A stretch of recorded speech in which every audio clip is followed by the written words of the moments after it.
Ja, Styrmir, það er 60 tap hérna móti Breitlandi í rosalega virtist bara svona fysikal leik. Hvernig líður þessi þennan?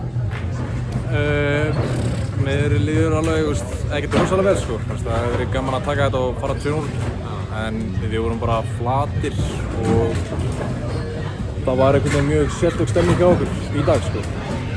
Kom inn í leikinn, þið eru ekki langt á undan en þegar svona liðin að skiptast á fórustinu og svo kemur eitthvað svona 1-2 áhlaup frá Breitlandi og þau virðist svona einhvern veginn bara brotna. Hvað er að gerast þarna á þessu tímabili, uppur hálfleik og það?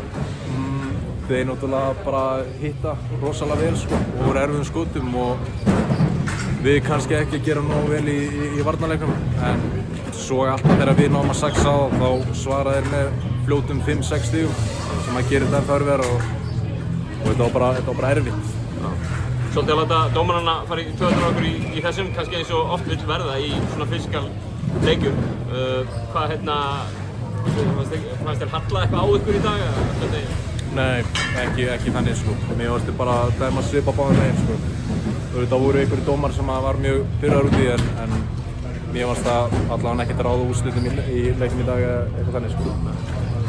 Sigur og tap í þessum fyrsta glugga, geggjaði sigur á miðvikudaginn úti á Ítalíu og svo þetta tap sem þrátt fyrir allt bara 60 tap á móti góðu liði. Hljóti nú að vera svona bara nokkuð sáttir með gluggan í heild og kannski séð ekki sáttir með þennan leik alveg.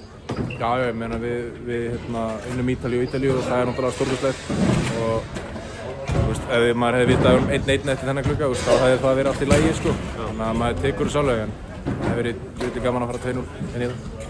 Við erum með 7 stigum út í London, hver er stöðullinn á það? Nei, hljótið að vera að hugsa það nú? Nei, við hugsum bara næsta leik en sama hvernig hinn leikinn fara, það voru alltaf að vinna í London sko. Já, en þú voru aðeins að spá í innbyrðis hérna í lokinu á leiknum? Já, það er svona náttúrulega challenge-uð hérna í lokinu til þess að fá körfuna sko, öll stig skipta máli. Kærar þakkir Styrmir og gangi ykkur vel í febrúar-mars. Takk.